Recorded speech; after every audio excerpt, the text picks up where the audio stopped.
પૂરો થઈ ગયો, એને કન્ટિન્યુ રાખવાનું. તો જેટલી બને એટલી સેવા કરવાની, ભગવાનના કીર્તન મહિમાનો પ્રચાર કરવાનો, અને જેટલા બને જે પણ મળે બધા હરે કૃષ્ણ બોલાવવાનું, જે મળે તે. ચોક્કસ માતાજી, કરશું એવો પ્રયત્ન. હા, અને ગૌર પૂર્ણિમાના દિવસે તો આપણે ટેમ્પલમાં ને એમ જઈને જે તે કઈ સેવાઓ આપીએ છીએ એ સેવાઓ આપવાની. ચાલો, 8 વાગી ગયા.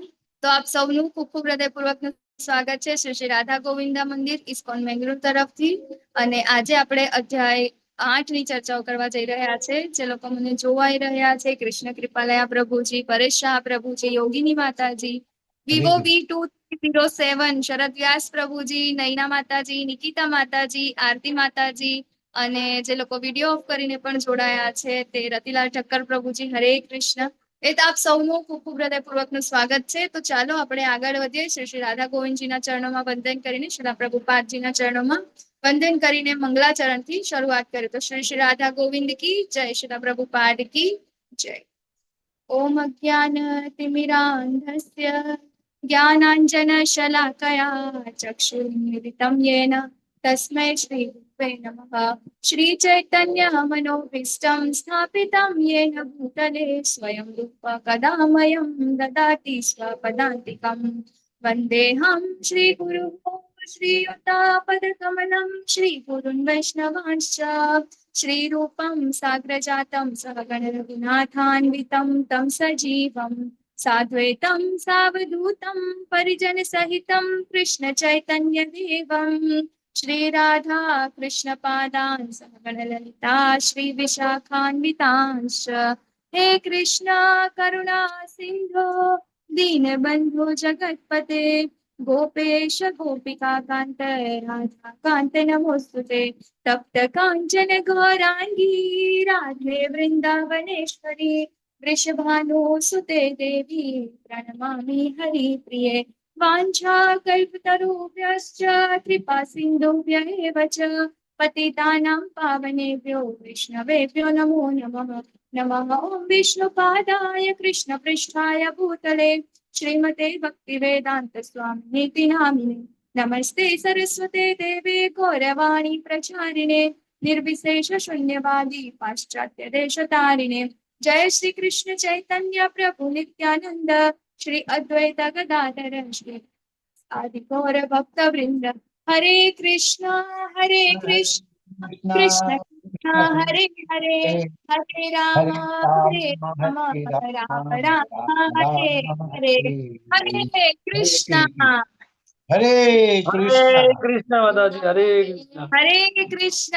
હરે કૃષ્ણ. આપ સૌને સાદર પ્રણામ. આપ સૌનું ફરીથી ખૂબ ખૂબ હૃદયપૂર્વકનું સ્વાગત છે. માતાજી, સ્ક્રીન જે છે ને, ખબર નહીં મને નથી જોવાતી કે બધાને એવું થાય છે બહુ નાની દેખાય છે, એવું છે? નથી દેખાતી માતાજી. માતાજી દેખાતી માતાજી. મેસેજ છોડ્યો. હા, તો માનસી માતાજી તમે કરી શકો છો. ઓકે, તમે શેર કરો. હા, ત્યાં સુધી માતાજી આપણે કરે. અત્યાર સુધીનું રીકેપ લઈ લઈએ, બરાબર? પણ તો અત્યાર માનસી સુધી માતાજીને તો બીજી મીટિંગ છે ને, હા, એટલે હું કરું કરું છું છું. માતાજી કરે. હા તો કરો. હરે કૃષ્ણ માતાજી, પ્રણામ. હરે કૃષ્ણ માતાજી, સાદર પ્રણામ. 1 થી 7 અધ્યાયની ચર્ચાઓ કરી, બરાબર? હવે 1 થી 7 ચેપ્ટર માંથી પ્રશ્નો તો હવે આપણે પૂછીએ, પણ એના પહેલા બેઝિક વસ્તુ ખબર હોવી જોઈએ ને. અધ્યાયનું નામ ખબર હોવી જોઈએ, બરાબર? ચાલો, તો મને કોણ કહેશે 1 થી 5 અધ્યાયના નામ કોઈ જણાવશે મને? Most common question ever. 1 થી 5 અધ્યાયના નામ. એનીવન? હરે કૃષ્ણ માતાજી. હરે કૃષ્ણ પ્રભુજી, બોલો. પહેલો અધ્યાય છે અર્જુન વિષાદ યોગ, બીજો ગીતાનો સાર, ત્રીજો છે કર્મયોગ, ચોથો દિવ્ય જ્ઞાન, અને પાંચમો છે કર્મયોગ કૃષ્ણ ભાવના યુક્ત કર્મ. હરે બોલો. થેન્ક યુ પ્રભુજી. પછી 6ઠ્ઠો અને 7મા અધ્યાયનું નામ કોઈ કહેશે? એડવાન્સ લેવલનો ક્વેશ્ચન. ધ્યાન યોગ અને પરમેશ્વરનું જ્ઞાન. હરી બોલ. બીના માતાજી બોલ્યા. બરાબર, થેન્ક યુ માતાજી. અને તો આપણા આ 6 અધ્યાયના નામ હતા. તો એ પર નામ આપણને ખબર છે. પહેલું હતું કયું હતું? તો અર્જુન વિષાદ યોગ, એટલે કે કુરુક્ષેત્રની યુદ્ધ ભૂમિ ઉપર સૈન્ય નિરીક્ષણ. એના અંદર હા, તો એના અંદર શું આપણે મોટું જોઈએ તો 3 વ્યક્તિઓની મનોસ્થિતિ હતી. અર્જુનજીના 5 યુદ્ધ ન કરવા માટેના કારણ હતા. એના માટેનો જવાબ એટલે આપણો બીજો અધ્યાય ગીતાનો સાર. હવે એના અંદર અર્જુનજીને કન્ફ્યુઝન થયું કે હું સંન્યાસ ગ્રહણ કરું કે પછી યુદ્ધ કરું. ત્યારે ભગવાને બંને વસ્તુ ડિટેલમાં સમજાવી. શું સમજાવ્યું? કર્મયોગ પણ કીધો અને એના પછી 4થા અધ્યાયના અંદર શું કીધું? દિવ્ય જ્ઞાન પણ આપ્યું. બરાબર, તો આ ભગવાને પછી કીધું કે કર્મણ્યવ અધિકાર હસ્તે, તારે શું કરવાનું છે? કર્મ કરવાનો છે. તારે કર્મ કરવાનો અધિકાર છે, પરંતુ કર્મના ફળ ઉપર તારો અધિકાર નથી. એટલે આપણે ફળની આશા રાખ્યા વગર, એટલે કે ફળને ભોગવવાની આશા વગર આપણે શું કરવાના છે? કર્મ કરવાના છે. અને જે કાંઈ પણ છે બધું શું કરવાનું છે? આપણે ભગવાનને અર્પણ કરવાનું છે. બરાબર, અને પછી દિવ્ય જ્ઞાન કે ભગવાન કોણ છે, બરાબર, એ બધી વસ્તુ આપણે જોયું. ભગવાનનું થોડું ઐશ્વર્ય પણ આપણે જોયું, હે ને, એ બધું આપણે એના અંદર જોયું. એના પછી 5મું, બરાબર, કે હવે ભગવાને ત્યાં આગળ આપણને શું કીધું કે યોગી કોણ છે, હે ને, સંન્યાસીની ડેફિનેશન પણ આપી. પછી 5મા અધ્યાયના અંદર ફરીથી એટલે કે અર્જુનજીને ફરીથી ક્વેશ્ચન થાય છે. બંને કર્મયોગ અને દિવ્ય જ્ઞાન બંને સમજ્યા પછી કે છે કે ભાઈ તમે દિવ્ય જ્ઞાન કહો છો કે આપણે મારે મનને શું કહેવાય, મારે એ કરવું છે, બરાબર, તમારા અંદર લગાડવું છે. તો હવે મેં મતલબ એનો મતલબ તો એવું થયું કે બીજે કદેક મારી ઇન્દ્રિયો ફરશે તો હું પાછો ફસાઈ જઈશ. એનો મતલબ તો એવું થયો કે મારે તમારા અંદર ધ્યાન લગાડવાનું છે, એટલે મારે સંન્યાસ લેવો સારું છે. તો હવે આ બંનેમાંથી બેટર કયું છે? શું શ્રેષ્ઠ છે? ત્યારે ભગવાન શું કહે છે કે કૃષ્ણ ભાવના યુક્ત કર્મ કેવું છે? એ બેટર છે, એ શ્રેષ્ઠ છે. આપણા જેવા જીવો માટે કેવું છે? એ શ્રેષ્ઠ છે. એટલે આપણે દરેક કાર્યના અંદર ભગવાનને સેન્ટરમાં રાખીને આપણે કાર્ય કરવું. એનો મતલબ છે કૃષ્ણ ભાવના યુક્ત કર્મ, કે જે કાંઈ પણ આપણને ભગવાન પાસેથી મળ્યું છે બધી જ વસ્તુનો ઉપયોગ આપણે કોના માટે કરવાનો છે? ભગવાન માટે કરવાનો છે. હવે પછી ત્યાં આગળ એક બીજો પ્રશ્ન થાય કે તમે કીધું આ બધું બરાબર, પરંતુ આ મનને તમે કહો છો કે આ બધી જ વસ્તુનું કારણ શું છે? અહીંયા આગળ ફસાઈ જવાનું કારણ શું છે? તો એ છે આપણું મન, બુદ્ધિ અને અહંકાર. બરાબર, અને આ બધી વસ્તુ કેમ થાય છે કે આપણો જીવાત્મા જે છે એ કામથી વશ થયેલો છે. તો એ કામનું ઠેકાણું ક્યાં છે? એનું લોકેશન ક્યાં છે? તો એનું મન અને ઇન્દ્રિયોમાં છે. તો હવે એ મનને શું કરવાનું છે? આપણે નિયંત્રિત કરવાનું છે. તો મનને નિયંત્રિત કેવી રીતે કરી શકાય? એના માટે ભગવાને 6થો અધ્યાય આપ્યો. બરાબર, કે એટલે શું આપ્યું? ત્યાં આગળ આપણને ધ્યાન યોગ આપ્યો. ધ્યાન યોગના અંદર 2 વસ્તુ આપણને શીખવાડી, 2 ટાઈપ શીખવાડ્યા. કયા? તો એક છે કે આપણે શું કહેવાય, ધ્યાન યોગ એટલે કે આપણે પેલી યોગા લેડર પણ આપણે જોયું હતું, હે ને, અષ્ટાંગ યોગ જોયા હતા. તો એ રીતે પણ તમે પ્રાપ્ત કરી શકો ભગવાનને. કર્મયોગ દ્વારા પ્રાપ્ત કરી શકો, બરાબર, જ્ઞાન યોગ દ્વારા પ્રાપ્ત કરી શકો. પરંતુ એના અંદર ભગવાને શ્રેષ્ઠ કયું કીધું હતું? ભક્તિ યોગ. બરાબર, ભક્તિ યોગ શું છે? સૌથી સર્વશ્રેષ્ઠ છે, સૌથી ઉપર છે, અને એકદમ કેવો છે? ઇઝીએસ્ટ રસ્તો છે વૃંદાવન જવા માટે, નેશનલ હાઈવે વાળો. બરાબર, અને પેલા બધા કેવા છે? એ ખરાબ રસ્તા છે. એના અંદર ભટકી જવાના ચાન્સીસ છે. અને આપણે ક્યારે વૃંદાવન પહોંચીશું એની કોઈ ગેરંટી નથી. પણ અહીંયા નેશનલ હાઈવે થી જશો, કહેશો તમે ચોક્કસ આટલા કલાકમાં પહોંચી જશો. બરાબર, તો અહીંયા આગળ ભગવાન આપણને કહે છે કે ભક્તિમય સેવા એ શું છે? શ્રેષ્ઠ છે. અને મનને નિયંત્રણ કરવા માટેની શ્રેષ્ઠ પદ્ધતિ છે, જે આપણને આપણા આચાર્યોએ કીધી છે. અને આપણે કેવી રીતે કરવાની છે? તો એ પણ કેવા પરંપરામાં આવતા પ્રામાણિક ગુરુની પાસે જઈને એ આપણને જે કાંઈ પણ સાધના આપે છે, એ સાધનાને આપણે જ્યારે ફોલો કરીએ છીએ ત્યારે આપણે શું કરીએ છીએ? આપણા મનને નિયંત્રિત કરી શકીએ છીએ અને એને આપણે ભગવાનના અંદર લગાવી શકીએ છીએ. તો અહીંયા ભગવાને આપણને કીધું કે મન એ આપણો શત્રુ પણ છે અને મિત્ર પણ છે. તો શત્રુ કેવી રીતે છે એ પણ કીધું ભગવાને, અને મિત્ર કેવી રીતે, આપણે એને કેવી રીતે મિત્ર બનાવવું જોઈએ? બરાબર, તો એવું પણ કીધું કે પ્રામાણિક ગુરુ પાસે જઈ અને આપણે શું કરવાનું છે? આપણું મનને ભક્તિમય સેવામાં લગાડીશું તો આપણો સૌથી સારો મિત્ર પણ બનશે. બરાબર, એટલે મિત્ર બનશે એટલે આપણું સારું કામ કરશે. શું કામ છે? આપણો અલ્ટિમેટ ગોલ ભગવત પ્રેમ પ્રાપ્ત કરો, ભગવત પ્રાપ્તિ કરવી. બરાબર, એ છે આપણો અલ્ટિમેટ ગોલ. એટલે ત્યાં આગળ આપણને લઈ જાય છે. હવે પછી આ થયો આપણો કર્મયોગ પૂરો. એના પછી આપણે ગઈકાલથી આપણે ભક્તિ યોગ ચાલુ કર્યો. ભક્તિ યોગના અંદર ગઈકાલે આપણે જોયું પરમેશ્વરનું ઐશ્વર્ય. બરાબર ને, તો અહીંયા ગાડી અર્જુનજી એમને પૂછા કરે છે કે તમને સાંભળવા તો ઠીક, ભગવાને કીધું કે શ્રવણ અમે સૌથી શ્રેષ્ઠ રસ્તો છે મારી અંદર શ્રદ્ધા બનાવવા માટે, કે મને જાણવા માટે. બરાબર, આપણે જોયું હતું કે શાસ્ત્રો જે છે આપણી માતા સમાન છે. આપણે એમને પૂછીએ તો આપણને ભગવાન વિશે કહે છે. બરાબર, તો હવે અહીંયા ગાડી પાછો એવો પણ પ્રશ્ન હતો કે જે લોકો સાંભળીને તો માનતા નથી, બધાને ખબર છે ને કે આવું છે, પરંતુ તેમ છતાં એ લોકો તમારા અંદર વિશ્વાસ કરતા નથી. એ લોકોને તો કેવું છે કે ભાઈ જે દેખાયું એ જ સાચું. તો એ લોકો માટે શું? તો એટલે ભગવાને ગઈકાલે આપણને ભૌતિક વસ્તુઓના અંદર કઈ કઈ રીતે એમને પોતાની બે શક્તિઓ પહેલા તો આપી, બરાબર, પરાશક્તિ અને અપરાશક્તિ. અપરાશક્તિ એટલે કે ભગવાનની આ ભૌતિક પ્રકૃતિ અને પરાશક્તિ એટલે કે કેવી છે, જીવની, કે જે કેવી છે, ચડિયાતી છે, બરાબર. આ બંને શક્તિઓ વિશે કીધું, કઈ રીતે પાણીના અંદર સ્વાદ છે, સૂર્યના અંદર પ્રકાશ છે, એ રીતે ઘણા બધા ઉદાહરણો આપણને આપીને ભગવાને કીધું કે આ બધી જ ભૌતિક વસ્તુઓના અંદર તું મને જોઈ શકે છે, બરાબર.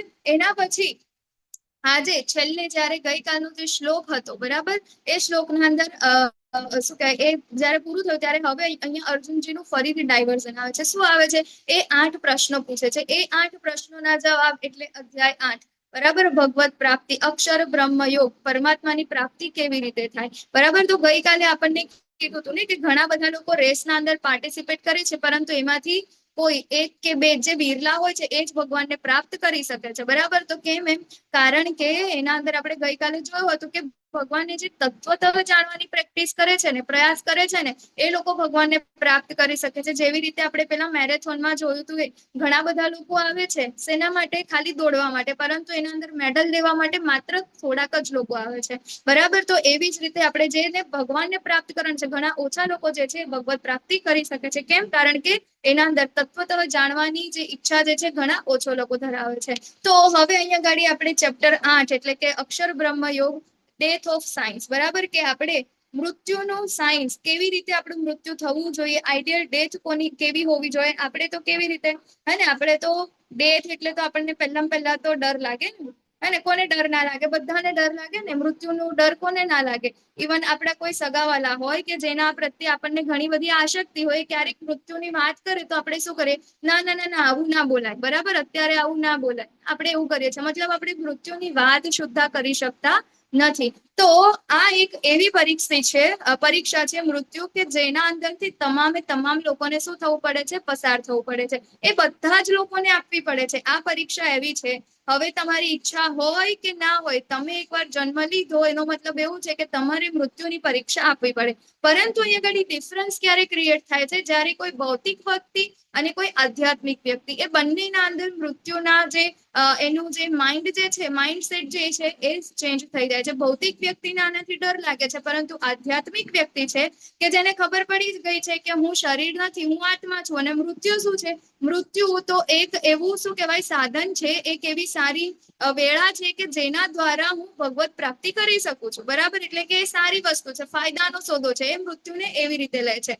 બરાબર, કે હું કઈ રીતે ભગવત પ્રાપ્તિ કરું છું. માટે આધ્યાત્મિક વ્યક્તિ કે જેને ભગવાન વિશેનું જ્ઞાન છે, પોતાના વિશેનું જ્ઞાન છે, પોતાનો ભગવાન વિશેનો જે સંબંધ છે એનું જ્ઞાન છે, એને આ પરીક્ષાથી ડર લાગતી નથી, અને એને કેવી રીતે લે છે? એક સારા સમય તરીકે, બરાબર. જેમ કે એક હોલ્ટ તરીકે, એક જીવનથી બીજા જીવન વચ્ચેનો શું છે? હોલ્ટ છે. આપણે કોઈક શું કહે, ફ્લાઇટમાં ગયા હોય, બરાબર, ને ફ્લાઇટના અંદર એક એરપોર્ટ થી બીજા એરપોર્ટ પર જવા માટે, બરાબર, એક ગામથી બીજા ગામ આપણે જયારે જઈએ ત્યારે વચ્ચે ક્યારેક હોલ્ટ હોય છે, બરાબર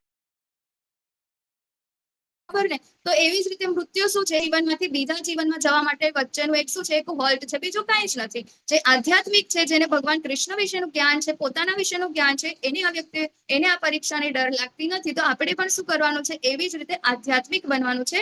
અને આજે મૃત્યુનું જે આપણે જે છે એને આપણે કઈ રીતે સારી વસ્તુ તરીકે આપણે લઈ શકીએ એ જોવાનું છે, બરાબર. તો અહીં આગળ અર્જુનજી શું પૂછે છે? 8.1 ના અંદર, બરાબર, 8.1 ના અંદર અર્જુનજી પૂછે છે કે હે ભગવાન, હે પુરુષોત્તમ, બ્રહ્મ શું છે? 8 પ્રશ્નો પૂછે છે, બરાબર. બ્રહ્મ શું છે? આત્મા શું છે? કર્મ શું છે? આ ભૌતિક જગત શું છે? દેવો શું છે? બરાબર. અને એના પછીના બીજા 3 ક્વેશ્ચન છે, કયા? તો યજ્ઞના સ્વામી કોણ, અને તેઓ આ શરીરના અંદર કેવી રીતે રહે છે, અને આ ભક્તિમાં પરોવાયેલા મનુષ્ય અંતકાળે આપણે કેવી રીતે પ્રાપ્ત કરી શકીએ, બરાબર. ટોટલ 8 પ્રશ્નો છે. જોઈએ આ કોષ્ટકના અંદર, હે ને. તો એના અંદર છે પહેલું, બ્રહ્મ શું છે, બરાબર. તો અહીંયા ગાડી ભગવાન કે છે બ્રહ્મ એટલે શું? તો એ જીવાત્મા, બરાબર, કે જે કેવું છે? અવિનાશી છે. પછી અધ્યાત્મ એટલે શું? તો અધ્યાત્મ એટલે કે આ જીવનો સ્વભાવ, બરાબર. જીવનો સ્વભાવ શું છે? એનો સ્વભાવ છે સેવા કરવાનો, બરાબર. એ સેવા જો ભગવાનની નહીં કરે તો માયાની કરશે, એટલે એનો સ્વભાવ જ છે શું છે? સેવા કરવાનો. પછી કર્મ એટલે સકામ કર્મ, એટલે શું? તો કર્મ એટલે કે જીવ આ ભૌતિક પ્રકૃતિ સાથે રહી અને જે કાંઈ પણ કરે છે, બરાબર, એ શું કરે છે? ફરીથી આ ભૌતિક શરીર પ્રાપ્ત કરાવે છે. એટલા માટે શું છે? ભૌતિક શરીર તરફ દોરી જતી ક્રિયાઓ એને શું કહે છે? કર્મ કરે છે, કર્મ કહે છે એટલે કે આપણું આ જે જન્મ મૃત્યુનું જે આ ચક્ર છે એના અંદર ફરીથી ને ફરીથી આપણે ફર્યા કરીએ છીએ. એટલા માટે ભગવાન આપણને શું ઇન્સિસ્ટ કરે છે? અકર્મ કરવાનું, બરાબર, કે જેનાથી આપણે આ ભૌતિક શરીર પ્રાપ્ત કરીશું ને એને આધ્યાત્મિક ના અંદર આપણે જતા રહીશું. પછી ચોથો પ્રશ્ન છે અધિભૂત એટલે કોણ છે? તો અધિભૂત એટલે કે ભૌતિક પ્રકૃતિ છે. અધિદેવ કોણ છે? તો અધિદેવ એટલે કે ભગવાન, કે જેના અંદર વિરાટ સ્વરૂપ, કે જેમાં તમામ દેવોનો સમાવેશ થાય છે, ભગવાન, બરાબર. પછી અધિયજ્ઞ કોણ છે? તો અધિયજ્ઞ કોણ છે? પરમાત્મા, હે ને, કે યજ્ઞોના સ્વામી એ કોણ છે? પરમાત્મા. પછી અધિયજ્ઞ ક્યાં રહે છે? એમનું લોકેશન શું છે? તો એનું લોકેશન છે જીવના હૃદયના અંદર. અને મૃત્યુ સમયે ભગવાન કૃષ્ણનું સ્મરણ કેવી રીતે કરવું જોઈએ? તો અહીંયા ગાડી ભગવાન એમને જવાબ આપે છે જીવનભર સ્મરણનો અભ્યાસ કરવાનો. ભગવાન વારંવાર કે છે, શું કહે છે? અભ્યાસ કરો, અભ્યાસ કરો, અભ્યાસ કરો, બરાબર. અભ્યાસ કરીશું તો અને તો જ આપણે છેલ્લે મરતી વખતે બરાબર આપણને ભગવાનનું સ્મરણ થશે. એના સિવાય બીજો કોઈ જ રસ્તો અહીંયા ગાડી આપણને દેખાતો નથી, એવું અહીંયા ગાડી ભગવાન કહે છે, બરાબર. તો ભગવાને એ જ બધા જવાબ આપ્યા અહીંયા ગાડી, જે અત્યારે આપણે પેલા કોષ્ટકના અંદર જોયા, બરાબર. તો મૃત્યુ સમયે આપણે શું કરવું જોઈએ? બોલો, તમે લોકો જવાબ આપી શકો છો. મૃત્યુ સમયે આપણે શું કરવું જોઈએ? કોને યાદ કરવા જોઈએ? ભગવાનનું સ્મરણ થવું જોઈએ. હરે કૃષ્ણ. ભગવાન પૂર્ણ ભગવાનને યાદ કરવા જોઈએ, કૃષ્ણ ભગવાનને યાદ કરવા. પૂર્ણ પુરુષોત્તમ ભગવાન કૃષ્ણને.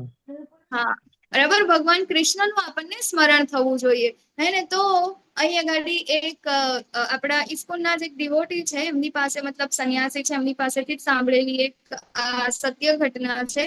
એ ઘટનાના અંદર અમેરિકાના અંદર એક ડિવોટી છે, 10 વર્ષ પહેલાની આ એક ઘટના છે, કે જેના અંદર એમનું નામ છે મિસ્ટર પ્રકાશ, ડિવોટી છે, બરાબર. શું નામ છે અમેરિકાના અંદર?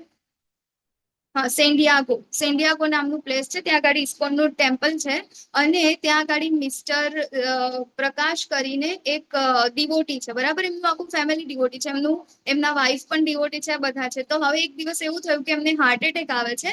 અને ત્યારે એમના વાઇફ જે છે ને, આ ટેમ્પલના પ્રેસિડેન્ટ, કે જે લોકો ત્યાં રોજ સેવા આપે છે, એ ટેમ્પલ પ્રેસિડેન્ટને બોલાવે છે અને કહે છે કે આવું આવું થયું, એમ તો તમે કંઈક કરો એના માટે. ત્યારે ટેમ્પલ પ્રેસિડેન્ટ છે હોસ્પિટલમાં જાય છે, ત્યાં આગળ એમને મળે છે. અને એ વખતે કેવું હોય છે કે આ જે ડિવોટી જે છે એ કોમામાં જતા રહ્યા હોય છે, બરાબર. તો 1 મહિના સુધી એ કોમામાં રહે છે. આ 1 મહિના દરમિયાન 4 વખત, જે ટેમ્પલ પ્રેસિડેન્ટ છે, 4 વખત એમને મળવા જાય છે, બરાબર. તો હવે થાય છે એવું કે એક દિવસ અચાનક પેલા જે લેડી ડિવોટી જે છે એમના વાઇફ, એમનો ફરીથી ટેમ્પલ પ્રેસિડેન્ટ ઉપર ફોન આવે છે કે તમે જલ્દી આવો હોસ્પિટલ, એમ. ત્યારે શું કહેવાય, પેલા તો ત્યાં જાય છે કે અચાનક શું થઈ ગયું, એમ, કે મને કેમ બોલાવે છે. તો ત્યાં એ જાય છે અને પૂછે છે કે શું થયું, તો કે અમને હોશ આવી ગયો, એમ. તો હવે પેલા કે છે કે હોશ આવી ગયું તો સારી વાત છે ને, તમે એટલા ગભરાયેલા કેમ છો, એમ. તો કે પણ એમાં થયું કે એમને કંઈ પણ પહેલી વસ્તુ બોલ્યા ને, તો એવું કે છે કે ટેમ્પલ પ્રેસિડેન્ટને બોલાવો, ટેમ્પલ પ્રેસિડેન્ટને બોલાવો. એમને આ જ કીધું, બીજું કઈ કીધું જ નથી, એમ. પછી એ લોકો ગયા અંદર મળવા માટે. અને ત્યાં આગળ જયારે પેલા ડિવોટી સુતેલા છે અને શું કહે હોશમાં આવી ગયા, અને ટેમ્પલ પ્રેસિડેન્ટને જોઈ અને એવું કે, મતલબ રડતા રડતા બોલ્યા કે પેલા લોકો 4 વખત આવ્યા, 4 વખત આવ્યા, 4 વખત આવ્યા. એટલે ટેમ્પલ પ્રેસિડેન્ટને એવું લાગ્યું 1 2 3 4, હા, એટલે હું અહીંયા આગળ 4 વખત જ આવ્યો. તો કે ના ના ના ના ના ના, તમે નહીં, પેલા લોકો 4 વાર આવ્યા હતા. પછી પેલી એની વાઇફ જે છે એ એવું કે છે કે હું તો અહીંયા આગળ 30 દિવસ થઈ ગયા, હું તો 30 દિવસથી અહીંયા છું, કોણ આવ્યું તો 4 વખત, એમ. કે ના ના, પેલા લોકો 4 વાર આવ્યા હતા, 4 વાર આવ્યા હતા, આમ રડતા રડતા બોલે છે. અને પછી ત્યાં બાજુમાં પેલી સિસ્ટર હતી ને, ત્યારે કે છે ઓકે, આ 4 વારની વાત કરે છે, તો 4 વખત અમે લોકોએ છે ને, એમાં 4 વખત એમ કે છે ને મરતા મરતા પાછા આવ્યા છે, એમ કે અમે એ રીતે શું કહેવાય, બહુ મહેનત કરી છે એમની પાછળ, કે 4 વખતે મરતા, મતલબ મૃત્યુના મોઢામાંથી પાછા આવ્યા છે. ત્યારે પછી પેલા જે ટેમ્પલ પ્રેસિડેન્ટ છે એમને ખબર પડી છે, ઓકે 4 વાર આવ્યા હતા. કેવા હતા, મતલબ કે ચતુર્ભુજ સ્વરૂપના અંદર હતા, સુંદર હતા, સુગંધિત હતા, એવા હતા? ના ના ના ના ના, કે એ લોકો છે ને બહુ જ ડરાવના હતા, જોઈને ડરી જવાય ને એવા. તો પછી પેલા પ્રેસિડેન્ટે પૂછ્યું કે ઓકે, એટલે સમજી ગયા કે આ કોણ હતું, યમદૂતો હતા. તો કે તમે શું કર્યું? તો કે મેં તો કંઈ જ નહીં કર્યું, એમ. કે પણ એ લોકો જેવા આયા ને, તો મેં તો 2 હાથ ઉપર કરીને કહી દીધું, કૃષ્ણ હરે કૃષ્ણ કહી દીધું, અને કીધું કે હું તો ડિવોટી છું, બરાબર. એટલે કૃષ્ણનું નામ સાંભળીને લોકો છે ને પાછા જતા રહ્યા. તો કે પાછા બીજી વાર પણ એ જ લોકો આયા હતા.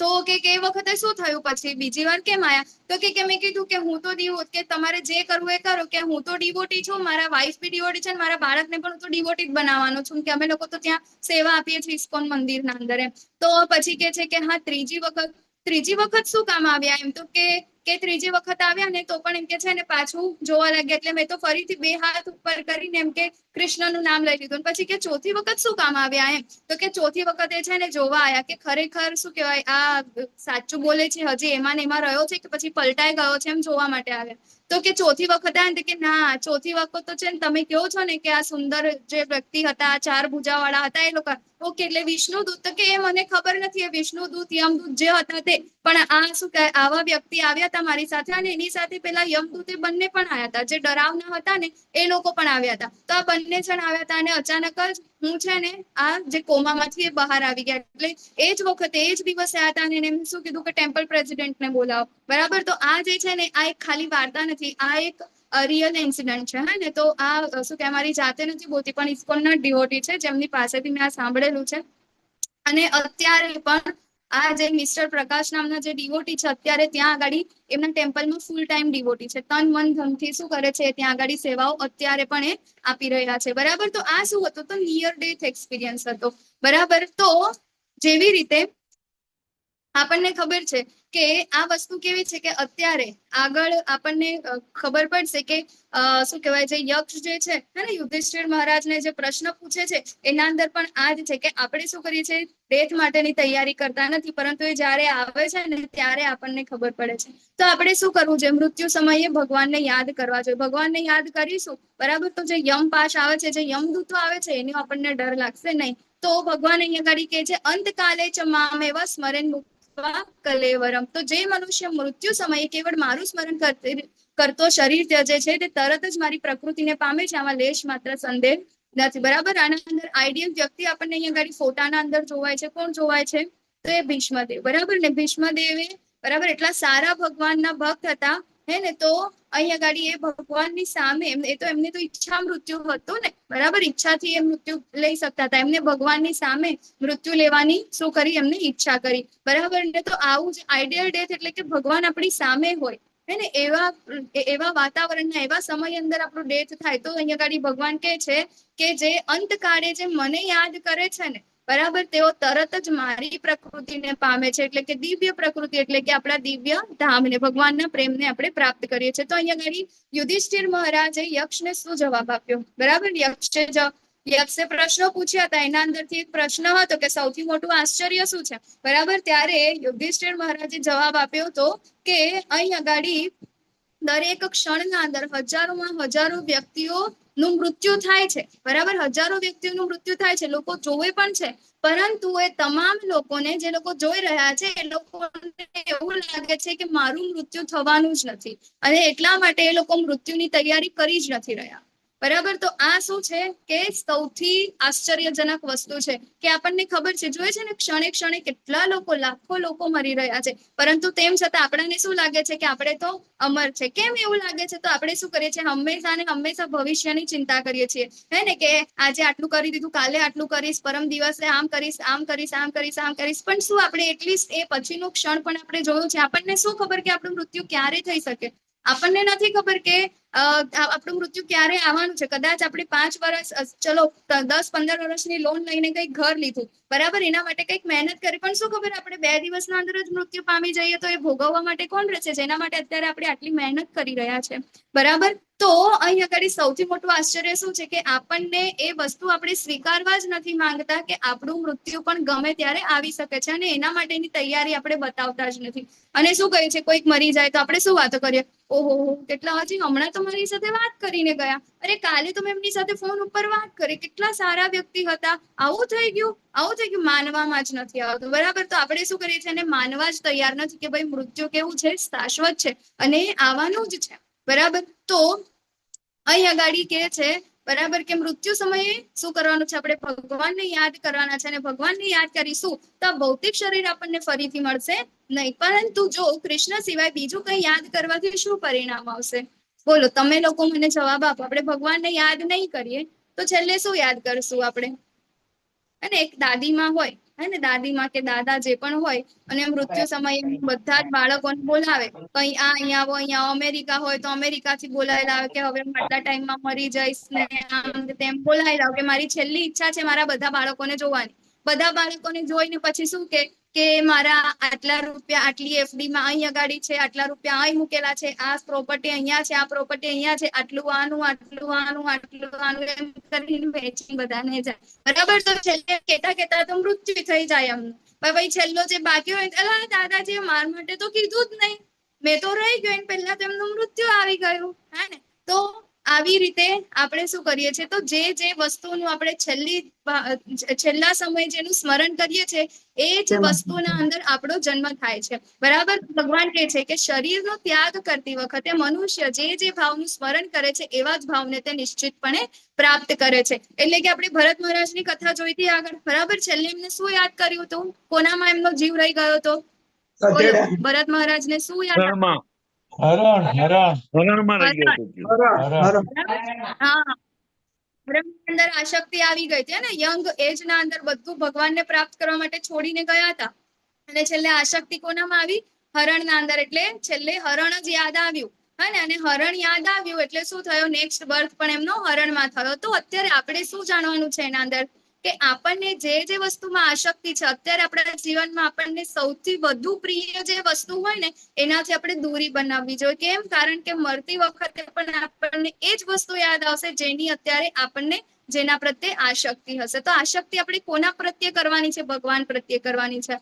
બરાબર. તો અજામિલ આપણે એક બીજી વાર્તાથી સમજીએ. બરાબર. ભાગવતમના અંદર છે અજામિલ કોણ હતા. બરાબર. તો અજામિલ છે એક બ્રાહ્મણ છે. બરાબર. બ્રાહ્મણ કુટુંબથી બિલોંગ કરે છે. એક દિવસ ફૂલ લેવા માટે જંગલમાં જાય છે. તો જંગલમાં જઈને જોવે છે એક સ્ત્રી અને એક પુરુષ જે છે ક્રીડા કરી રહ્યા છે. બરાબર. સ્ત્રી જે છે એ વેશ્યા છે.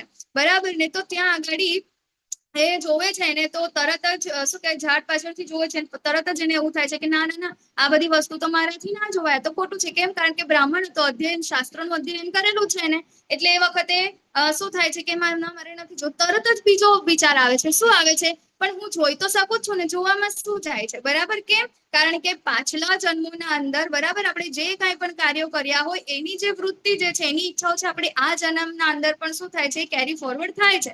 બરાબર. તો અહીંયા ગાડી એ વૃત્તિના કારણે શું કરે છે? થોડું જોઈ લે છે.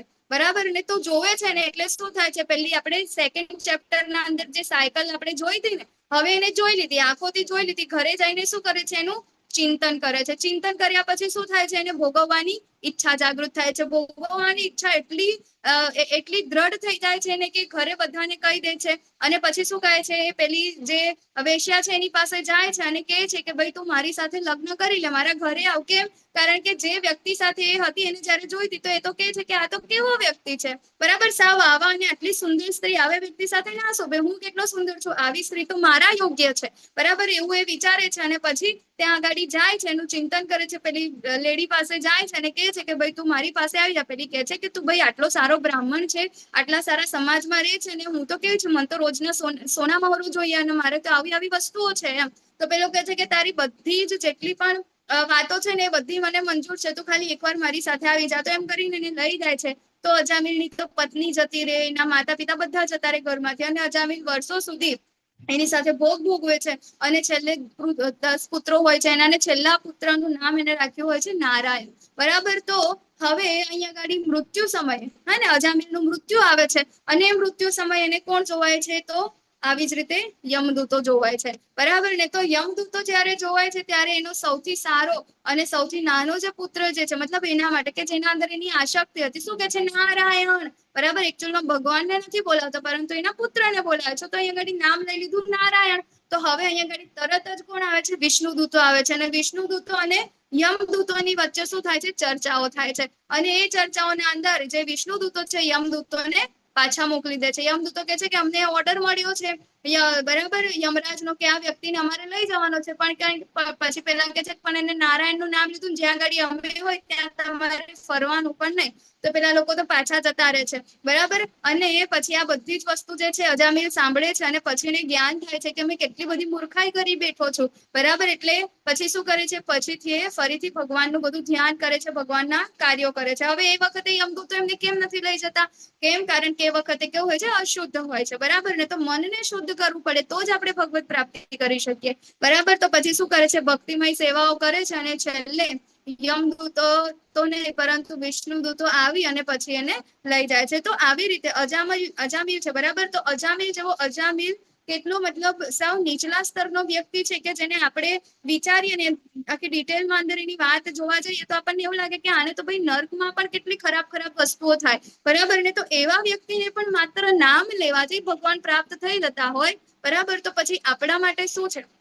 પરંતુ શું છે, આપણે એને છેલ્લે યાદ કરવું પડે. ભગવાનને છેલ્લે યાદ કરવા માટે પણ શું કરવું પડશે? પ્રેક્ટિસ કરવી પડશે. આસક્તિ આપણે ભગવાનમાં લગાડવી પડશે. એટલા માટે જૂના જમાનાના લોકો હતા ને બહુ ડાયા હતા. શું કરતા હતા? પોતાના બાળકોના નામ કેવી રીતે રાખતા હતા? રામ, કૃષ્ણ, બરાબર? એવી રીતે એમના નામ રાખતા હતા. અને અત્યારે આપણે પિંકી, ટીટ્ટુ, સોનું, મોનું, ચુન્નું, મુન્નું એવું બધું રાખીએ, હા ને? તો એનાથી આપણને ભગવાન આવવાના નથી. આપણી પછી શું કહેવાય, જે ઈચ્છાઓ હશે ને ચુન્નું મુન્નુંમાં જ રહી જશે. ઓકે, તો અહીંયા ગાડી ભગવાન કહે છે કે જે લોકો મને યાદ કરે છે મૃત્યુ સમયે મને પ્રાપ્ત કરશે. અને જે ભગવાન સિવાયનું જેની વૃત્તિ જેમાં હશે, જે ભાવમાં એ લોકો દેહ ત્યાગ કરશે, એ જ ભાવ એ નેક્સ્ટ શરીરને પ્રાપ્ત કરશે. તેથી હે અર્જુન, તારે સદા કૃષ્ણ રૂપમાં રહેલા મારું ચિંતન કરતા રહેવું અને તે સાથે જ યુદ્ધ કરવાનું તારું નિર્ધારિત કર્તવ્ય પણ કરવું જોઈએ. તારા કાર્યોનું મને સમર્પણ કરીને અને તારા મન તથા બુદ્ધિને મારામાં સ્થિર કરીને તું નિશ્ચિતપણે મને પ્રાપ્ત કરીશ. ભગવાન અહીંયા કરી સૌનું શું સજેસ્ટ કરે છે? ભક્તિ સજેસ્ટ કરે છે, બરાબર? શું કહે છે કે તારે મારું ચિંતન કરવાનું છે, સાથે સાથે તારા કર્તવ્યો પણ કરવાનું છે. એટલે કે નિર્ધારિત કર્તવ્ય એટલે શું? અર્જુનજીનું કર્તવ્ય શું છે? યુદ્ધ કરવાનું છે. આપણે શું અત્યારે યુદ્ધ કરવા જવાનું છે? નહીં. આપણે શું કરીએ છીએ? તો આપણે પણ ઘર પરિવાર લઈને બેઠા છે. આપણે બધા ગૃહસ્થ છીએ. તો આપણું યુદ્ધ શું છે? જેની સાથે આપણે રોજ સંકળાયેલા છીએ, બરાબર? તો આપણે પરિવારને નથી છોડી દેવાના, મા બાપ કે બાળકોને છોડી નથી દેવાના, પરંતુ આપણે શું કરવાનું? નોકરી છોડી નથી દેવાની. આપણે એની સાથે સાથે એ બધી જ વસ્તુને આપણે ભગવાનની સેવામાં કેવી રીતે લગાવી શકીએ, આપણે એ જોવાનું છે. અત્યારે એક બહુ ટ્રેન્ડિંગ બાબા ચાલે છે ને, હે ને? IITN બાબા શું કરે છે? એને એના મા બાપને છોડી દીધા, બધાને છોડી દીધા. કે છે કે આ બધા નથી, ઝઘડા કરી કરીને જતા રહે છે. અને કે છે કે ખાલી ભગવાન છે, બીજું કઈ નથી. એટલે ઘર બાર છોડો, ચલો હરિદ્વાર, એવું ત્યાં આગાડી થયું છે. પરંતુ એ ગાડી ભગવાન કે છે કે આ માર્ગ યોગ્ય નથી, બરાબર ને? યોગ્ય માર્ગ શું છે? ભગવાનની ભક્તિ કરવાનો. કે બધી જ વસ્તુ જે છે, આપણા નિર્ધારિત કર્તવ્ય છે, એ પણ કરવાના છે. કામ બધું જ કરવાનું છે. સવારથી ઉઠીને કમાવા પણ જવાનું છે, પરિવારને પણ રાખવાનો છે. પરંતુ એ બધાના વચ્ચે આપણે કોને રાખવાના છે? ભગવાનને રાખવાના છે. અને જે કાંઈ પણ આપણે કરીએ છીએ બધાનું સમર્પણ આપણે કોને કરવાનું છે? ભગવાનને કરવાનું છે. કમાઈએ છીએ, ઓકે, તો ચાલો થોડો ભાગ આપણે ભગવાનની ટેમ્પલ નિર્માણની સેવામાં આપીએ, બરાબર? ભક્તોની સેવામાં આપીએ, વૈષ્ણવોની સેવામાં આપીએ. એ રીતે આપણે કંઈક ને કંઈક રીતે આપણે ભગવાનની સેવામાં લાગવું જોઈએ. આપણા બાળકો છે, આસક્તિ આપણને બાળકોમાં છે, તો બાળકોને પણ ભક્ત બનાવવા જોઈએ. ઘરના પરિવારના વ્યક્તિઓ છે, પરિવારના વ્યક્તિઓના અંદર આસક્તિ છે, તો આપણે પણ એ લોકોને ભક્ત બનાવવા જોઈએ. સાથે રહીને માળા કરાવવી જોઈએ, પ્રસાદ ગ્રહણ કરાવવો જોઈએ, યાત્રામાં સાથે લઈ જવાના, કીર્તન કરાવવાનું સાથે. તો આ રીતે શું થશે? આપણું જે ચિંતન જે છે ભગવાનના અંદર હંમેશા થતું રહેશે અને નિશ્ચિતપણે આપણે ભગવાનને પ્રાપ્ત કરીશું. તો ભગવાન કહે છે, હે પાર્થ, જે મનુષ્ય પોતાના મનને મારું સ્મરણ કરવામાં સદા મગ્ન રાખીને અવિચળ ભાવથી પૂર્ણ પુરુષોત્તમ પરમેશ્વર રૂપે મારું ધ્યાન કરે છે, તે નિશ્ચિતપણે મને પ્રાપ્ત કરે છે. શું કે છે? અભ્યાસ યોગ યુક્તેન. એને ઇમ્પોર્ટન્ટ છે. ભગવાને આગળના ચેપ્ટર્સમાં પણ કીધું છે. શું કરીને આપણે કરી શકીશું? અભ્યાસ કરીને, બરાબર? તો યથા યોગ્ય અભ્યાસ કરીને આપણે શું કરીએ છીએ? એમનું ચિંતન કરીએ છીએ. અભ્યાસ એટલે શું? કઈ રીતે આપણે સાધના કરીએ છીએ? આપણને આચાર્યોએ આપી છે. કેવી રીતે? તો એક સેન્ડવિચ પદ્ધતિ આપણને પ્રભુપાદે આપી છે. કેવી રીતે? તો સવારે 4 વાગે ઉઠીને 4:30 આપણે મંગલા આરતી કરીએ, એના પછી જપ કરીએ, એના પછી દર્શન આરતી, બરાબર? દર્શન આરતી થઈ જાય, પ્રસાદમ લઈ લઈએ, એના પછી આપણે પોતપોતાની સેવામાં, એટલે કે આપણે 8, 8:30 બધા ફ્રી થઈ જઈએ, બરાબર ને? એટલે આપણે શું કરવાનું? જે કાંઈ પણ આપણું કામ છે, માતાજીનું ઘર કામ છે, કે પછી જે જોબ વાળા છે, લોકો જોબ પર જતા રહે, સાંજે પાછા આવે છે એટલે શું કરે છે? ભગવાનની સંધ્યા કરે છે. સંધ્યા કરીને ભગવાનને ઓફર કરે છે અને પોતે પ્રસાદમ લે છે, બરાબર? સવારે ભાગવતમ સાંભળીએ છે, સાંજે ક્લાસ આપણે. તો આ બધી વસ્તુ શું છે કે આપણે વચ્ચે શું કર્યું? આપણે કામ કર્યું, બરાબર? અને કામનું પણ ફળ આપણે કોના માટે? એ આપણા પોતાના માટે નહીં, પરંતુ ભગવાનને આપણે કેવી રીતે સમર્પણ કર્યું એ રીતે આપણે કર્યું. એટલે સવારથી ઉઠીને રાત્રે ઊંઘ્યા ત્યાં સુધીમાં આપણે શું કરીએ છીએ? ભગવાનનું સ્મરણ કરીએ છીએ. પ્રભુપાદે આપણને એ પ્રકારની શું આખી એક દિનચર્યા જે છે એ આપણને આપી છે. તો આ રીતે આપણે શું કરીશું? ભગવાનનું ચિંતન કરતા કરતા આપણને છેલ્લે ભગવાન યાદ આવશે. એટલે ભગવાન કે છે કે જે મારું એટલે કે પરમેશ્વરનું ધ્યાન કરે છે તેને નિશ્ચિતપણે મને પ્રાપ્ત કરે છે. તો ભગવાનનું સ્મરણ કઈ રીતે કરવું જોઈએ? બરાબર, તો ભગવાન, ઘણા બધા લોકો કહેતા હોય કે ભગવાન તો નિરાકાર છે, તો કેવી રીતે સ્મરણ કરવું? ઘણા બધા કહે ને આપણને કે ભાઈ ધ્યાન કરો, મેડિટેશન કરો, મેડિટેશન સેન્ટરો છે, એના અંદર 10 દિવસ જઈ આવો, મહિનાનો કોર્સ આવે છે, 15 દિવસનો કોર્સ આવે છે, કરો. ત્યાં જઈને કરવાનું શું? તો આંખ બંધ કરીને ખાલી ધ્યાન, પણ ધ્યાન કરવાનું કોના? બરાબર, એના માટે કોઈ ઓબ્જેક્ટ તો હોવું જોઈએ ને. ધ્યાન લગાવવું શેનામાં? શૂન્યમાં આખો દિવસે તો ભટક્યા કરે, ક્યાં લગાવવાનું? તો અહીં આગળ ભગવાન કહે છે કે મનુષ્ય પરમ પુરુષનું ધ્યાન સર્વજ્ઞ, પુરાતન, નિયંતા, લઘુતરથી પણ લઘુત્તમ, સર્વના પાલન કરતા, સમસ્ત ભૌતિક કલ્પનાથી પરે, અચિંત્ય તથા જેઓ હંમેશા એક વ્યક્તિ છે એવી એ તરીકે કરવું જોઈએ. તેઓ સૂર્ય સમાન તેજસ્વી છે, દિવ્ય છે અને આ ભૌતિક પ્રકૃતિથી પરે છે. એટલે કેવા છે કે સાકાર સ્વરૂપ છે ભગવાન, નિરાકાર નથી. બરાબર, મુરલી મનોહર, શ્યામ સુંદર, દ્વિભુજ, સુંદર, લલિત, ત્રિભંગ જે ભગવાન જે છે એમનું સ્મરણ આપણે કરવાનું છે. ને કેવા છે? તેજસ્વી છે, સૂર્યથી પણ તેજસ્વી છે, પ્રકાશમાન છે. કેવા છે? દરેક વસ્તુના નિયંતા છે, પુરાતન છે અને કેવું છે? સર્વજ્ઞ છે, બધી જ જગ્યાએ વ્યાપ્ત છે. એવા ભગવાનનું જયારે આપણે ધ્યાન કરીશું, એમનું ચિંતન કરવાનું છે, એમનું સ્મરણ કરવાનું છે. બરાબર, અને કેવા છે? ભૌતિક પ્રકૃતિથી પરે છે. આપણે ભૌતિક પ્રકૃતિના અંદર આવે છે, ભગવાન એ ભૌતિક પ્રકૃતિના પરે છે. બરાબર, તો ભગવાન કહે છે કે હે વૃદ્ધાપુત્ર અર્જુન, જે મનુષ્ય અનન્ય ભાવે નિરંતર મારું સ્મરણ કરતો રહે છે તેને માટે હું સુલભ છું, કારણ કે તે મારી ભક્તિમય સેવામાં નિરંતર પ્રવૃત્ત રહે છે. શું કહે છે? કે અનન્ય ચેતા. અને અનન્યનો મતલબ થાય છે કે બીજું કોઈ જ નહીં, ન અન્ય, ભગવાન કૃષ્ણ સિવાય બીજું કોઈ નહીં. અને બીજું છે અનન્ય, એટલે કે એક ક્ષણ માટે પણ ના ભૂલે. બે અર્થ થાય છે. અનન્ય એટલે બીજું કોઈ નહીં, એના સિવાય બીજું કોઈ નહીં, ન અન્ય. અને બીજું છે અનન્ય, એટલે કે એક ક્ષણ માટેનો બ્રેક રાખ્યા વગર. બરાબર ને? તો એવી રીતે જયારે આપણે ભગવાનનું ચિંતન કરીશું, સ્મરણ કરીશું અને ભક્તિમય સેવામાં નિરંતર પ્રવૃત્ત રહીશું, ત્યારે શું થાય છે? આ એ લોકો માટે ભગવાન કેવા છે? સુલભ છે. તો ભૌતિક વિશ્વ અને આધ્યાત્મિક વિશ્વ વચ્ચે શું તફાવત છે? તો આપણને કેટલા દિવસથી આપણે કહેતા આવ્યા છીએ કે આપણું અલ્ટિમેટ ગોલ શું છે? ભગવત ધામ છે, ભગવાનનો પ્રેમ છે. આપણે આધ્યાત્મિક વિશ્વમાં જવાનું છે, ત્યાં આગળ આપણે બધા આધ્યાત્મિક સ્વરૂપમાં છીએ. તો એ કેવું છે? આપણું ભૌતિક જગત અને આધ્યાત્મિક જગત. પહેલા દિવસ તો જો કે થોડો ઘણો ડિફરન્સ તો હતો. આજે આપણને, અને એના સિવાય પણ આગળના ચેપ્ટર્સના અંદર 15મા ચેપ્ટરમાં, બરાબર, ત્યાં આગળ ભગવાન આપણને વધારે ડિટેલમાં કહેશે.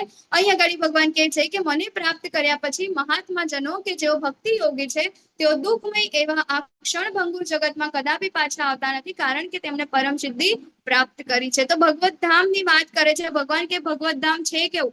આપણને કોઈ કેવું કે ભાઈ તમારે આ જગ્યાએ જવાનું છે, તો આપણને જે તે વસ્તુની ખબર તો હોવી જોઈએ ને, કે કેવું છે, ત્યાં આગળ ખાવા પીવાનું મળશે કે નહીં, ત્યાં આગળ કેવા લોકો હશે, ત્યાં આગળ કેવી, ત્યાંનું વાતાવરણ કેવું છે, બરાબર, ત્યાં આગળ કેવી રીતે રહેવાનું છે, એ બધું આપણને ખબર હોય તો આપણને ત્યાં જવાની ઈચ્છા થાય ને. બરાબર, તો અહીં આગળ ભગવાન એમના આધ્યાત્મિક વિશ્વની વાત કરે છે. શું કહે છે? કે ભક્તિ યોગી, કે જે લોકો ભક્તિ કરે છે, જે લોકો મારું સ્મરણ કરે છે, એ લોકો જે છે એ પરમ સિદ્ધિને પામે છે. એટલે કે પરમ સિદ્ધિ, એના પછી બીજો કોઈ ગોલ છે જ નહીં. બરાબર, તો ત્યાં આગળ જાય છે અને એ લોકો પાછા અહીં આગળ ભૌતિક જગતમાં પાછા આવતા નથી. તો કહે છે કે આ ભૌતિક જગતમાં સર્વોચ્ચ લોકથી માંડીને નિમ્નતમ સુધીના બધા જ દુઃખોના સ્થાન છે, જ્યાં વારંવાર જન્મ તથા મરણ થયા કરે છે. પરંતુ હે કુંતી પુત્ર, જે મનુષ્ય મારા ધામને પામે છે તે કદાપી પુનર્જન્મ પામતો નથી.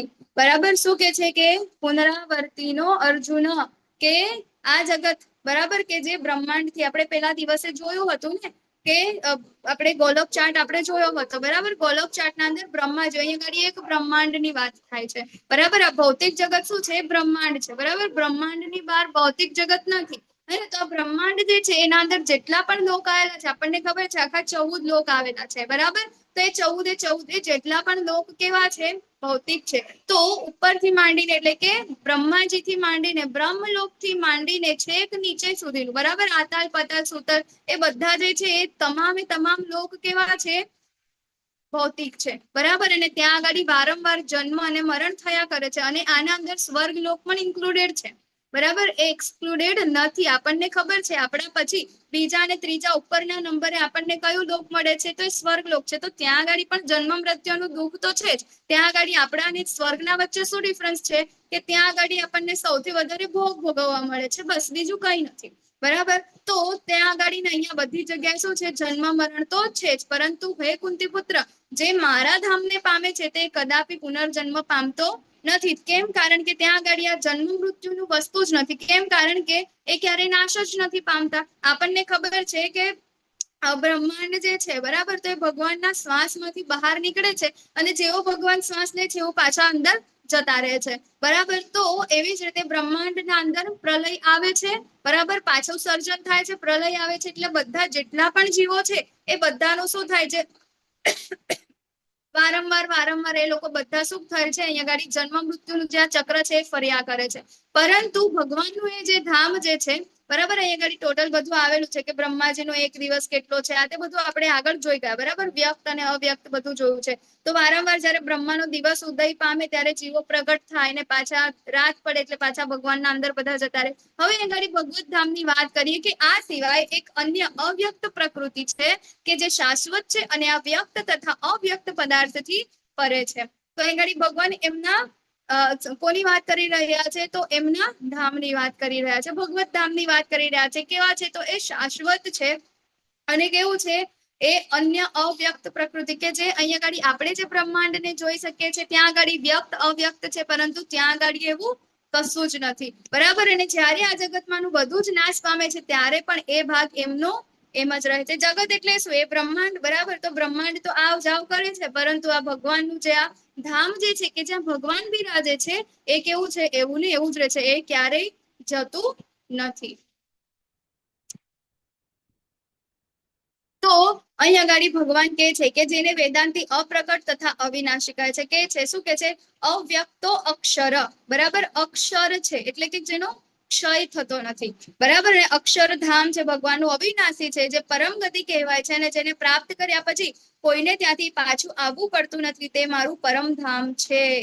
બરાબર. કેવું છે ભગવાનનું? કે ત્યાંથી ફરીથી આવવું પડતું નથી. જ્યારે અહીંયા ગાડી તો આપણે ફરીથી ને ફરીથી જન્મ લઈએ એટલે મૃત્યુ થવાનું જ છે. તો વિચારો, ત્યાં આગળ જવાથી મૃત્યુ જ નથી ભાઈ, કોઈનું મૃત્યુ થવાનું જ નથી. કેટલું સારું હે ને? મૃત્યુ વાળી જે પરીક્ષા છે, જે આપણને અહીંયા ગાડી ડર લાગે છે, ત્યાં આગળ છે જ નહીં. ત્યાં કોઈ દુઃખ જ નથી. વિચાર તો કરો, દુઃખ પણ નથી. અહીંયા આગળ કેવું છે? બધી જ વસ્તુ ડ્યુઆલિટીમાં છે, એટલે કે સુખ છે તો દુઃખ છે. બરાબર. ને ત્યાં આગળ એવું છે જ નહીં. અહીંયા આગળ ઠંડી છે તો ગરમી છે, ત્યાં એવું કશું છે જ નહીં. ઠંડી ગરમી આ તેવું બધું છે જ નહીં. બધું એકદમ અનુકૂળ, બધી જ વસ્તુ.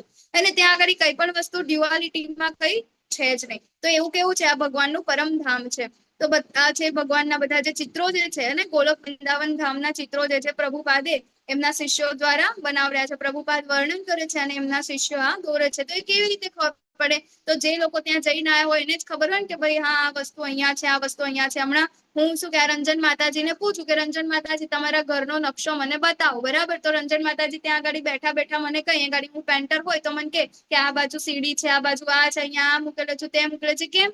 કારણ કે રંજન માતાજી એમના ઘરમાં રહીને આવ્યા છે એટલે મને કહી શકે. તો એવી જ રીતે પ્રભુપાદ જે છે, બરાબર, તો એ ત્યાં આગળ નીજ ધામમાંથી આવ્યા હતા આપણા જેવા જીવોનો ઉદ્ધાર કરવા માટે. એટલા માટે અહીંયા ગાડી એ બોલી શકે છે અને શું કરે છે? એમના જે શિષ્યો છે એમને કહે છે કે આવી રીતે વર્ણન કરે છે અને એ લોકો અહીંયા ગાડી દોરે છે. તો આ જેટલા પણ પિક્ચરો છે જે પ્રભુપાદ દ્વારા એમના શિષ્યોને વર્ણવીને બનાવવામાં આવ્યા છે, કેવા છે? ગોલોક વૃંદાવન ધામના છે. બરાબર.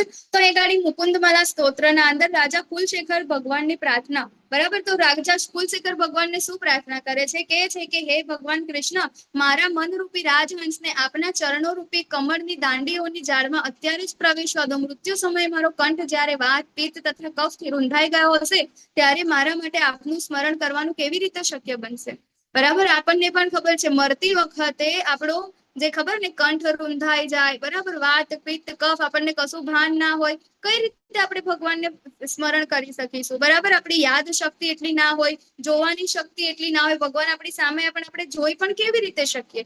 આપણી આંખો જ કામ ના કરતી હોય. બરાબર. ને તો અહીંયા આગળ કે છે કે આ મારું શરીર તો સાવ જતું રહ્યું હશે, એટલા માટે મને અત્યારે ભાન થયું છે ને, તો મને અત્યારે જ મારું આ જે મનરૂપી રાજહંસ એટલે કે મારું મન જે છે ને અત્યારે જ એને તમારા કમળ રૂપી દાંડીઓની જાળમાં પ્રવેશવા દો. કે જો ભમરો જે છે કેવા કમળના અંદર જઈને અંદર જતો રહે છે અને કમળ બંધ થઈ જાય છે. બરાબર. તો એ શું કે છે અહીંયા ગાડી કે મારું જે મન જે છે એને અત્યારે જ તમારા કમળ રૂપી જે ચરણો જે છે, બરાબર, ચરણો જે છે કમળ રૂપી એના અંદર એને પ્રવેશવા દો. એટલે મારું મતલબ આપનું સ્મરણ જે છે મૃત્યુ સમયે તો મને ખબર નથી મારું શું થશે, પરંતુ અત્યારે મને એના અંદર પ્રવેશવા દો. તો આવો રાજા કુલશેખર જે છે એમની પ્રાર્થનાઓ છે. તો ભગવાન કહે છે કે જેઓ સૌથી મહાન છે તે પૂર્ણ પુરુષોત્તમ પરમેશ્વર અનન્ય ભક્તિ દ્વારા જ પ્રાપ્ત થઈ શકે છે. તેઓ પોતાના ધામમાં વિદ્યમાન રહે છે, તેમ છતાં તેઓ સર્વત્ર વ્યાપેલા છે અને તેમની અંદર બધું જ સ્થિત છે. બરાબર, અહીંયા ગાડી આપણને એ વસ્તુ એટલે બધા ભગવાન બધાના અંદર છે અને બધા જ લોકો ભગવાનના અંદર છે. બરાબર, તો શું તમને ખાતરી છે કે આ વિશ્વ એ દુખાલય છે કે સુખાલય છે? બોલો, અહીંયા ગાડી કોને સુખ લાગે છે? બધાને સારું લાગે છે? કોને કોને સારું લાગે છે? હરે કૃષ્ણ માતાજી. હરે કૃષ્ણ. મનથી સુખ માને તો સુખ ને મનથી દુઃખ માને તો દુઃખ. અચ્છા, મનથી સુખ માને તો સુખ અને દુઃખ માનીએ તો દુઃખ. ઓકે, ચાલો ભગવાન શું કે છે આપણે જોઈ લઈએ. બરાબર, તો ભગવાન કહે છે કે જે મનુષ્ય ભક્તિમય સેવાના માર્ગનો સ્વીકાર કરે છે તે વેદના અધ્યયન, તપ, યજ્ઞ, દાન કરવાથી અથવા તો તાત્વિક કે સકામ કર્મ કરવાથી પ્રાપ્ત થનારા ફળોથી વંચિત રહેતો નથી. તે કેવળ ભક્તિ કરવાથી જ આ સર્વ ફળો પામે છે અને અંતે સર્વોપરી સનાતન ધામને પામે છે. બરાબર, તો ભગવાન અહીં અગાડી આપણું જે આ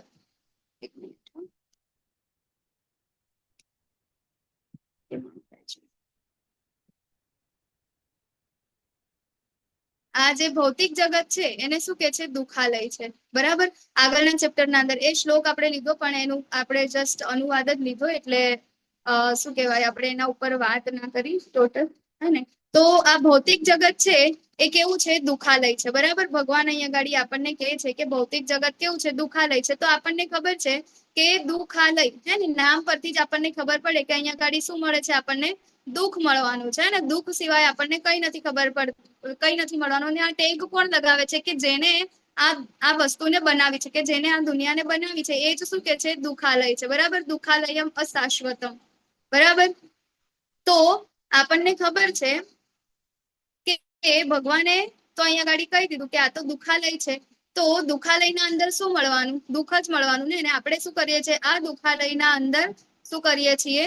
સુખની આપણે આશા રાખીએ છીએ. તો આપણને જેવી રીતે ખબર પડે કે જો 8.15, હે ને, કે મામ ઉપેત્ય પુનર્જન્મ દુખાલયમ અશાશ્વતમ, 8.15 નંબરનો જે શ્લોક છે એના અંદર ભગવાન કહે છે કે આ ભૌતિક જગત કેવું છે? તો એ દુખાલય છે ને. કે આપણે જેવી રીતે દુગ્ધાલય હોય, દુગ્ધાલયના અંદર શું મળે? દૂધ મળે. બરાબર, પુસ્તકાલય હોય તો એના અંદર પુસ્તકો મળે.